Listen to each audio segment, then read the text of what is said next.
Hello, everybody. What's up? What's going on? And welcome to the 31st episode of Raptors in One.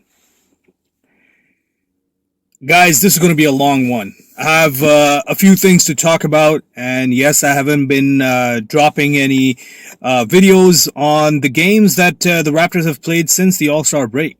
So it's going to be a little bit of a summary, but at the same time, we're going to hit on some key points and some key takeaways from these games up until last night, which they played against the Orlando Magic. So without any further ado, let's get it. So guys, I want to talk about the schedule first. The schedule for the Raptors right after the All-Star break. Now, whether you are a conspiracy theorist or a hardcore Raptors fan like yours truly, it's got to get you wondering. It really has to. Why are the Raptors having to play a very heavy schedule right after the All-Star break when we clearly have played one of, if not the most games before the All-Star break in the league? And then all of a sudden, our schedule right after the All-Star break, we've played 6 games in 8 nights. That's 3 back-to-backs. It's gotta get you wondering, what is Adam Silver thinking? Is this just a conspiracy, or this is just how it happened to work out? We don't know. But if you ask me, and my opinion, I think the league is, and when I say the league, I mean the top brass of the league. I think I think maybe they see some potential in the Raptors trying to stir things up. And, of course, it's not good business for the league if teams like the Raptors and all these other small/far markets who are actually making more noise in the playoffs, because then guess what? Ratings go down. Your bigger markets are like the teams like your Los Angeles Lakers, Clippers, Miami, and Boston Celtics. Teams like that, they need more. They generate more ratings and more viewership, and that's why. Maybe, I don't know. Why don't you guys tell me? Hit the comment section. Let me know if you think that this is not just me, my hardcore Raptors fan brain, or my conspiracy theory side of the brain that's, got caught up too much into the schedule. Let me know what you guys think. Now I want to talk about the games after the All-Star break. How the Raptors have done up until the last game that they played last night, which was against the Orlando Magic. So, like I mentioned earlier, 6 games, 8 nights, 3 back-to-backs. It's not looking favorable, but I still wouldn't hit that panic button. Okay? There are some key positives to take from this. Let's get into the first back-to-back that we had right after the All-Star break. And we played against Charlotte as well as Atlanta. So we dropped both those games, and in a very miserable fashion. These were blowouts. 20 plus point differential at the end of the game. Yeah, my observation about these games, particularly these 2 games, I'm going to chalk it up to All-Star hangover. Sometimes, and this can happen, especially when you have a young team. When they get a long break, they can get rusty.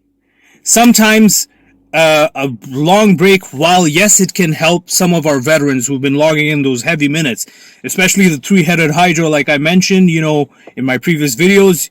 We had Fred VanVleet, OG Anunoby, Pascal Siakam. They've been logging in heavy minutes. And of course, Scotty Barnes, he's been logging in heavy minutes, as well as Gary Trent. So while it's a blessing that they can rest up and, especially after logging in 38 to 40 plus minutes a game, it was a good thing, but turns out that definitely was maybe perhaps too long of a break. And so they lost in such a miserable fashion. Now, of course, for Freddie, he was still battling a sore knee, and it seems like he still is. Hence why he's missed I want to say like maybe 4 games so far. And so the one thing that's been apparent from these games that we've played so far, we've only won 2 games in these 6 games. And 2 of those games were playoff style, or at least they had that playoff feel. And these 2 games were in a back-to-back against the Brooklyn Nets. Now, these 2 games, I want to highlight these 2 games because they're possibly conference rivals, of course. Now, other people, other fans, including Brooklyn fans looking in, they're probably thinking, well, you know what? We didn't have James Harden playing. We didn't have Kyrie playing. We didn't have Durant playing. We didn't have Ben Simmons playing. We basically, our stars were just Blake Griffin, LaMarcus Aldridge, and Patty Mills. So, of course, we were going to drop these games. Okay, yeah, sure, I agree. You were going to drop those games, but you know what? That's just what this league is about.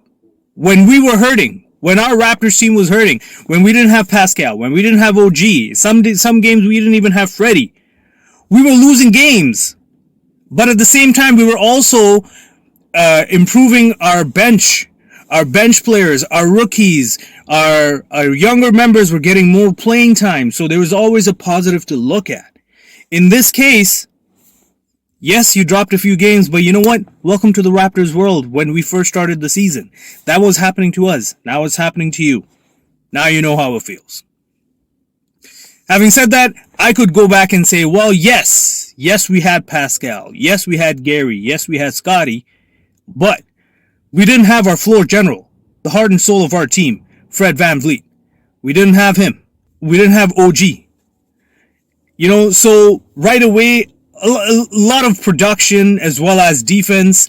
And, again, they're 2 of the 3-headed Hydra. You don't have that. But we still won. We still figured it out. And you know what? Yeah, that still gave us the edge over already, hurting Brooklyn Nets. But that's just how the league is. That's just how the regular season is. It had a playoff style feel, and it was an amazing series, and it will be interesting to see if these 2 teams were to face each other in the playoffs. Having said that, these two games were pivotal for the Raptors, especially for seeding and, just basically trying to get out of the whole play-in tournament standings there. And they did what they needed to do. I gotta say, after that game, after those 2 games, yeah, the next 2 games that we played were against Detroit and Orlando on a back-to-back. Now, I know what you guys are thinking, especially Raptors fans out there.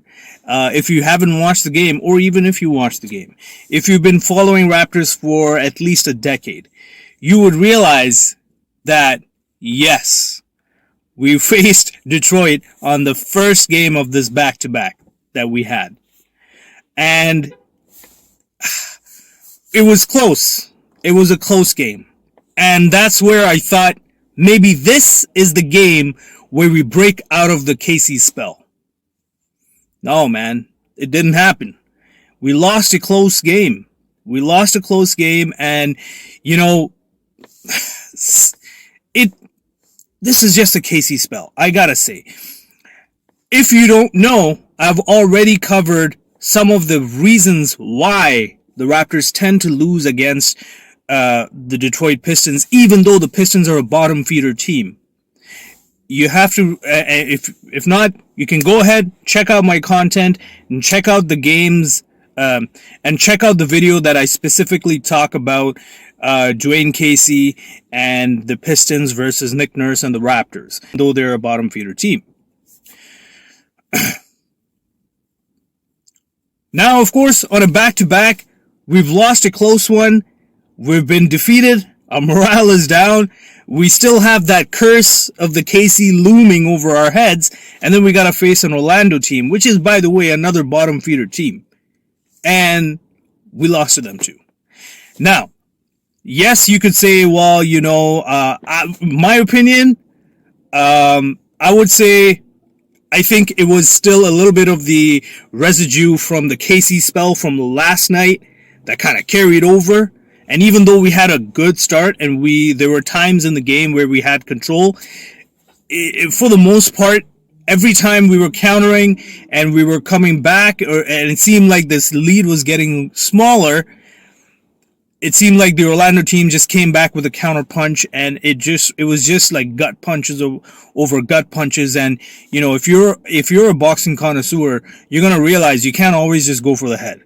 You gotta hit the body, weaken up the body so that the guard comes down, the chin is exposed, and then bam, you're knocked out. Right? That's kind of what happened. That's kind of what Orlando did to the Raptors, and it resulted in a loss. So now I want to talk about some of the positives that came, even though we're right now 2-6 since the All-Star break. Number one, let's talk about Fred VanVleet and what his value to our team is. If anything, that these games since the All-Star break have made apparent to not just the Raptors fans, but everybody around the league, is that Freddie is our MVP. Freddie is our MVP for the team, and he is the heart and the soul. He is the floor general. He basically dictates how this team goes. Now you might be wondering, well, what about Pascal? And, what about OG and Gary Trent and Scotty Barnes? You're right. You're right. They are, I won't say they're just as instrumental. They're just one little notch, not too much far off, just one little notch below Freddie. But if you don't have Freddie, you can't win games. And that's what these losses right after the All-Star break have made apparent. If you don't have a healthy Freddie, and if you have a Freddie that's sitting on the bench, it's going to be very hard to win those games. You will not win those games.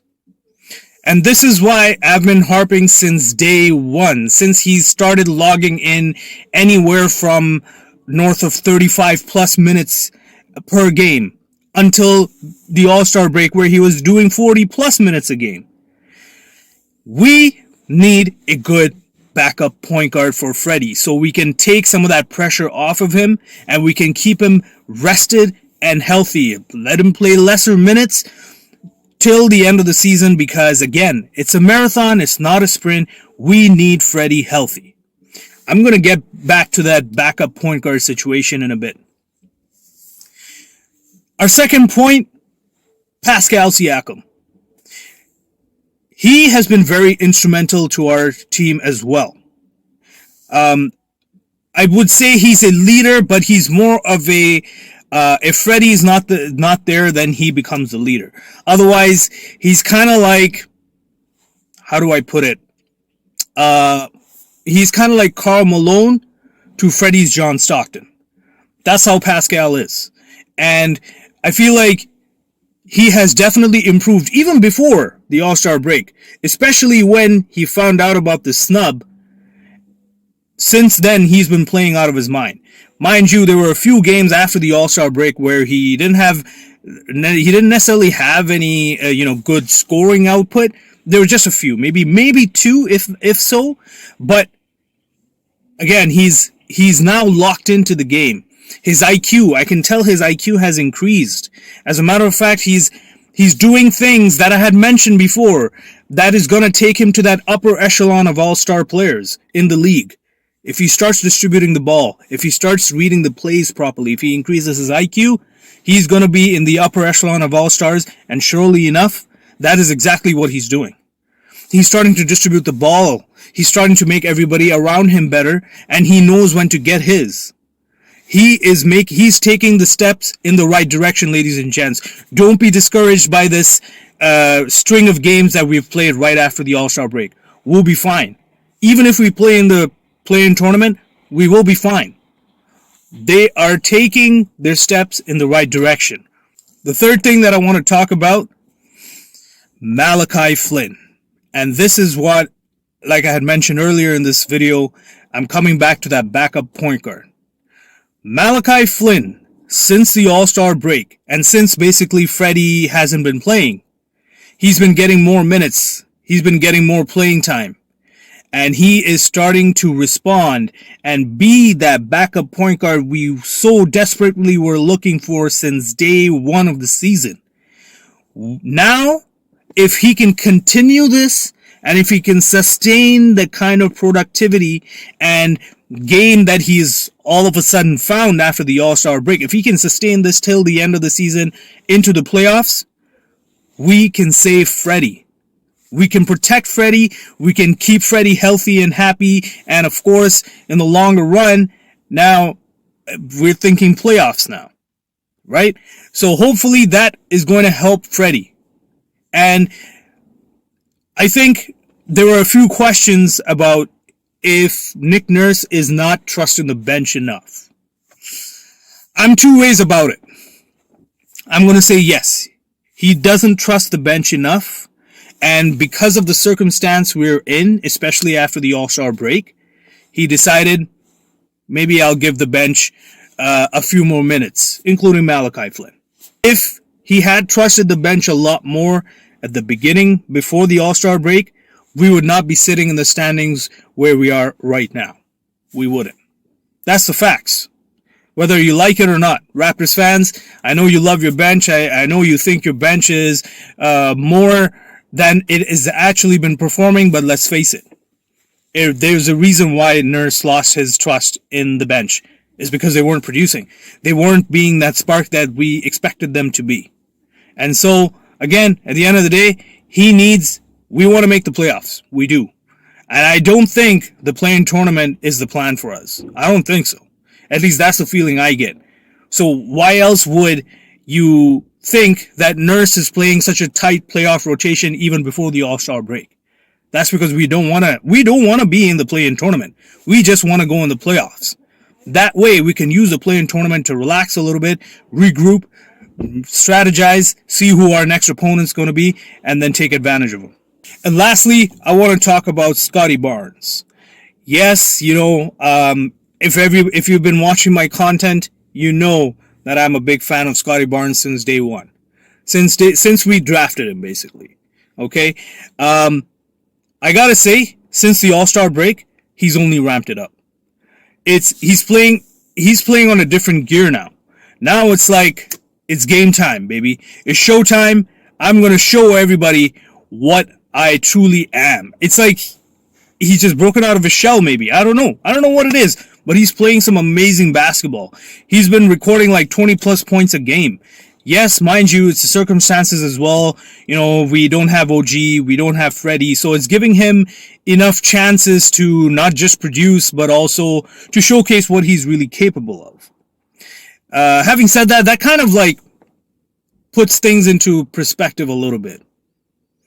It makes you wonder if we got OG back, and we have Freddie back, now we have Pascal, and we have Gary Trent,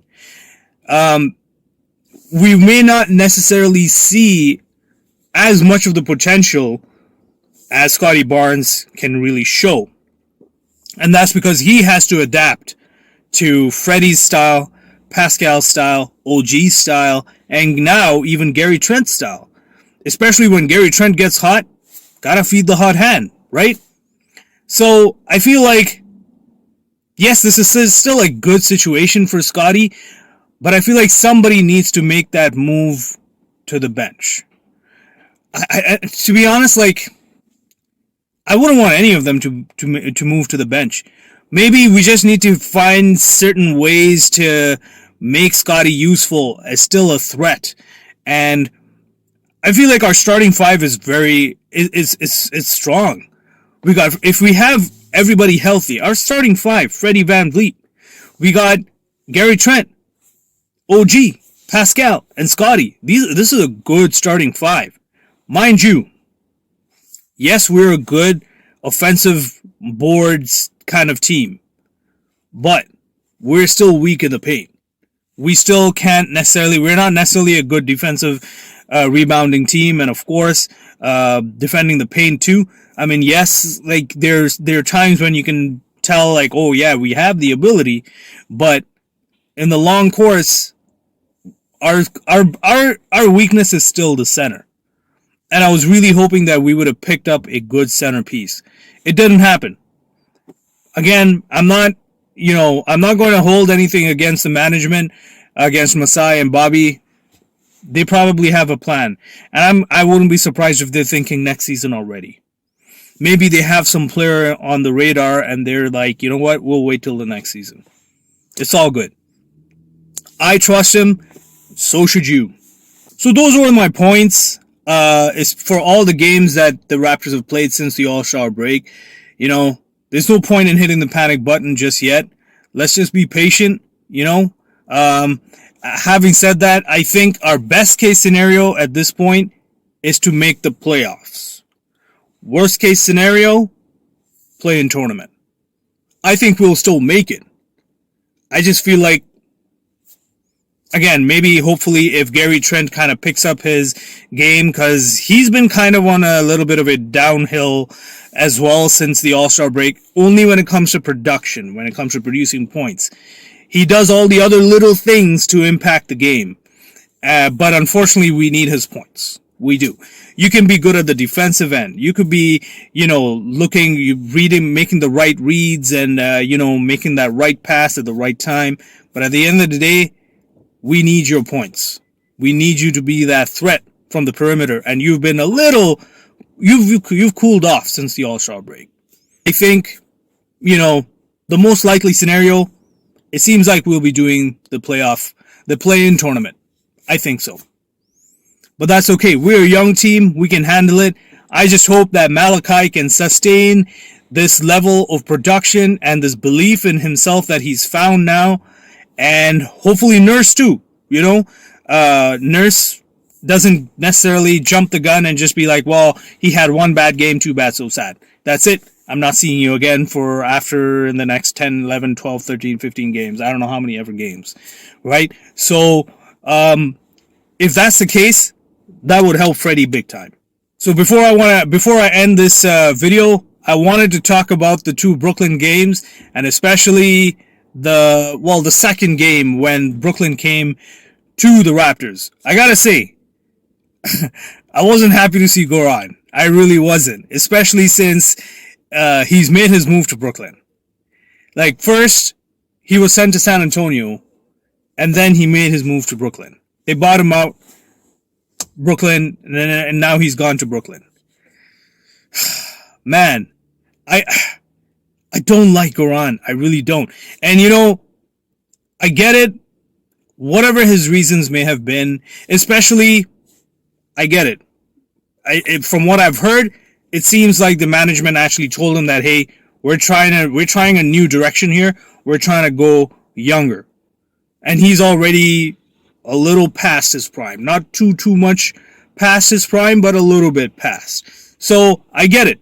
That's why he didn't get enough playing time. At the same time, it doesn't help that you actually said what you did in your interview. Because I wouldn't be surprised if that was part of the reason why the management was like, okay, well, we're not going to tell this guy we don't like your attitude, and especially since you're on our roster and on our bench, we kind of still want to use you to help mentor our, younger players. At the same time, it's like, he's a veteran. He's a proven veteran. Not a champion, a proven veteran. So let's use him as much as we can, and then sayonara. Flip him. And you know what? This is one of those things I got against the Raptors fans. Most of us are the casual fan. We just believe what we see with our eyes. That's it. We don't dig in deeper. We don't try to find out why things happen a certain way. And as a result, we start hating people even if we don't really need to. So with Goran, I mean, yes, he's still on the opponent's team, so you gotta boo him. That's cool. but you can't give him the Vince Carter treatment. You can't do that. You know, he didn't have a choice. Yes, he took some time off and he was like, you know, for personal reasons, starting to shoot out, practice at the Miami Heat facility. And that irked me too. That irked me too. But when I found out that, you know, the real reason why he just, as much as he was trying to make the better of the situation, management just wanted to go in a younger direction. And to me, that's a good enough reason to be like, well, I'm not getting enough playing time. And, you know, I'm trying to make the best of the situation, but it seems like they don't want me. So if they don't want me, what am I doing on this bench? Like, you know, yeah, I mean, I can mentor, the younger players. Well, you know, even the coaching staff does that. You know, even the player development staff does that. Why do they need me? So I get it. Especially him being, I think he had a few All-Star appearances.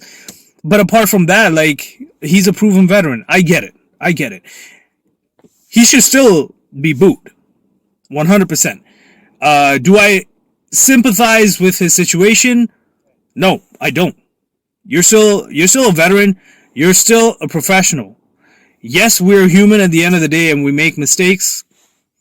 But now you've made that mistake, that interview. Now you got to stick with it for the rest of your Raptors career. Sorry, for the rest of your NBA career. Every time you come to play in town, you will be treated that way. Raptors fans are ruthless, just like the Maple Leafs fans. We are ruthless. Especially if you rub us the wrong way from day one, we ain't forgetting it. And we won't forget it till you quit. That's all I got for now. I know this was a long one, and if you've sat through the whole thing, I really appreciate your patience. And, you know, if you like the content, please hit the thumbs up button. Of course, don't forget to subscribe. I've got a lot other videos and a lot more views, and I'll have more videos and views coming up. And of course, don't forget to hit the comment section. Let me know what what your thoughts are on how the Raptors are playing, or anything Raptors or even NBA related. I'm willing to entertain it. So that's all for me for now. Until next time, I'm out.